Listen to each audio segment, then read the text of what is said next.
Hi friends, welcome back to my channel. ఈరోజు మన ఛానల్లో టేస్టీ పన్నీర్ గ్రేవీ కర్రీ. ఇప్పుడు వీడియోలోకి వెళ్దాం.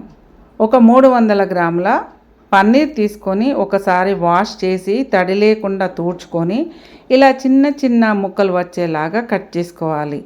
ఎంత చిన్నగా కట్ చేసుకుంటే అంత బాగుంటుంది. ఎందుకంటే మనం చేసే గ్రేవీలో వేసిన తర్వాత ఆ గ్రేవీ జ్యూస్ అంతా కూడా ఈ ముక్కలలోకి వెళ్ళి పెద్ద పెద్ద ముక్కలుగా లాగా కనిపిస్తాయి కనుక ఉన్నంతలో చిన్న ముక్కలు కట్ చేసుకొని వాటిని లైట్గా ఫ్రై చేసుకుంటే చాలా బాగుంటుంది. చూడండి, ఈ విధంగా అన్ని ముక్కలు కూడా కట్ చేసుకొని ఒక ప్లేట్లో వేసేసుకొని ఒక 2 బెల్ పేపర్లు తీసుకొని ఒక బెల్ పేపర్ అంతా కూడా చిన్న ముక్కలుగా కట్ చేసుకోవాలి. ఒక బెల్ పేపర్ మట్టికి సన్నగా చాక్ పీసులాగా కట్ చేసి పక్కన పెట్టుకొని ఇలా 5 నుంచి 6 ఉల్లిపాయలు చిన్నవి తీసుకొని పెద్ద పెద్ద ముక్కలుగా కట్ చేసుకొని ఒక 10 నుంచి 20 వరకు బాదం పప్పులు నీళ్ళల్లో ఒక 4 అవర్స్ నానబెట్టుకొని ఒక కడాయిలో కొద్దిగా ఆయిల్ వేసేసుకొని పచ్చిమిర్చి తగినన్ని మీ కారం టేస్ట్ని బట్టి వేసుకోవచ్చు. అలాగే వేసిన ఉల్లిపాయ ముక్కలు ఈ పచ్చిమిర్చి సిమ్లో పెట్టుకొని మంచిగా ఫ్రై చేసుకోవాలి.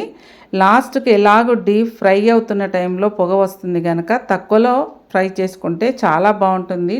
గ్రేవీ కూడా చాలా టేస్టీగా ఉంటుంది. ఇలా అన్నీ ఫ్రై చేసి పక్కన పెట్టేసుకోవాలి.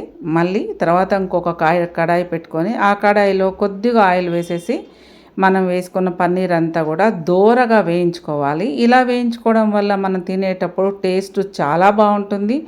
పంటి కిందికి వచ్చిన ప్రతి ముక్క కూడా క్రంచిగా టేస్ట్గా ఉండడం వల్ల కూడా చాలా టేస్ట్ అనిపిస్తుంది కర్రీ కనుక ఒకసారి ఇలా ఫ్రై చేసి అన్ని ముక్కలు కూడా పక్కన పెట్టేసుకోవాలి.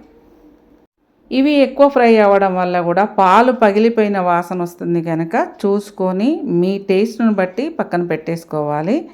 ఇప్పుడు మనం ఒక గ్రైండర్ తీసుకొని అందులో ఈ బాదం పప్పులు అందులో వేసేసి మనం వేయించుకున్న ఉల్లిపాయలు పచ్చిమిర్చి కూడా అందులో వేసేసి ఈ ఉన్న వాటర్తోని మెత్తటి పేస్ట్ లాగా గ్రైండ్ చేసి పక్కన పెట్టుకొని ఒక బాండిల్ పెట్టుకొని తగినంత నూనె వేసుకొని అందులో జీలకర్ర, ఆవాలు, మినప్పప్పు కూడా వేసేసుకొని మనం కొంచెం ఉల్లిపాయలు వేసుకోవాలి. జస్ట్ ఫ్రై కావడం కోసమే వేసేసుకొని అల్లం వెల్లుల్లి పేస్టు తగినంత పసుపు కూడా వేసుకొని మంచి అరోమా వచ్చే వరకు దీన్ని ఫ్రై చేస్తూ ఉండాలి. ఇది నేను కొన్నిటికి ఇనుప మూకుడే వాడతా అండి, చాలా బాగుంటుంది. నాన్ స్టిక్ కన్నా కూడా ఇవి చాలా బాగుంటుంది. ఇలా ఫ్రై చేసుకున్న తర్వాత మనం గ్రైండ్ చేసుకున్న పేస్ట్ అంతా ఇందులో వేసేసి మంచిగా ఫ్రై చేసుకోవాలి. ఆల్రెడీ ఉడికిన ఉల్లిపాయలు పచ్చిమిరపకాయలు కనుక ఈ పేస్ట్ అంతా కూడా పచ్చి వాసన పోయేలాగా కొద్దిగా ఫ్రై చేసుకొని చిన్నగా చాప్ చేసుకున్న బెల్ పేపర్ ముక్కలన్నీ కూడా వేసి చక్కగా ఫ్రై చేసుకొని ఉప్పు కూడా వేసేసుకోవాలి. ఇందులోనే కొద్దిగా గరం మసాలా, ధనియాల పొడి వేసుకొని బాగా ఫ్రై అయిన తర్వాత మన గ్రైండర్ కొద్దిగా కడిగిన వాటర్లో ఒక 3 స్పూన్ల పెరుగు వేసేసి బాగా మిక్సీ చేసి ఆ లిక్విడ్ని అంతా కూడా ఇందులో పోసేసేయాలి. దీనివల్ల మనకు స్ట్రక్చర్ అనేది కాస్త లూజుగా వచ్చి చాలా బాగుంటుంది. ఇంకా కొంచెం వాటర్ పోస్తేనే చాలా బాగుంటుంది. ఎందుకంటే మనం చపాతీతో తిన్నప్పుడు కానీ పూరితో తిన్నప్పుడు కానీ చేతికి తీసుకోవడానికి చాలా బాగుంటుంది కనుక ఈ గ్రేవీని అంతా కూడా ఒక పొంగు వచ్చేలాగా పొంగిన తర్వాత ఇలా మనం ఫ్రై చేసుకున్న ముక్కలన్నీ కూడా ఇందులో వేసుకొని చక్కగా కలుపుకోవాలి. ఇది ఒక 2 పొంగులు వచ్చేలాగా ఉడికించుకోవాలి. ఇది సిమ్లో ఒక 10 నుంచి 15 నిమిషాలు ఉడికితే మాత్రం చాలా టేస్ట్గా ఉంటుంది. ఎప్పుడైతే నూనె పైకి వస్తుందో ఇలా ధనియాల పొడి వేసేసుకొని సన్నగా తరుక్కున్న ఈ చాక్ పీస్ లాంటి బెల్ పెప్పర్ ముక్కలు వేయడం వల్ల కూడా మనకు కలర్ఫుల్గా కనిపిస్తుంది. అలాగే తినేటప్పుడు కూడా కొద్దిగా క్రంచ్గా ఉంటే బాగుంటుంది.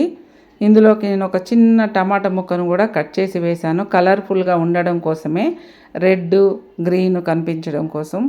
తర్వాత ఒక పొంగు రానివ్వాలి, మూత పెట్టేసి. రెడీ అయిపోయిందండి. ఇప్పుడు గుప్పడంత కొత్తిమీర వేసేసుకొని ఇంకా సర్వ్ చేసుకోవడమే ఆలస్యం. నేను ఇందులోకి పూరి చేశాను, చాలా టేస్ట్గా ఉంది. ఈ వీడియో మీ అందరికీ నచ్చిందని అనుకుంటాను. నచ్చితే మాత్రం తప్పకుండా ఒక లైక్ చేయండి, షేర్ చేయండి, సబ్స్క్రైబ్ చేయండి, కామెంట్ పెట్టండి. Thank you. సపోర్ట్ చేయండి.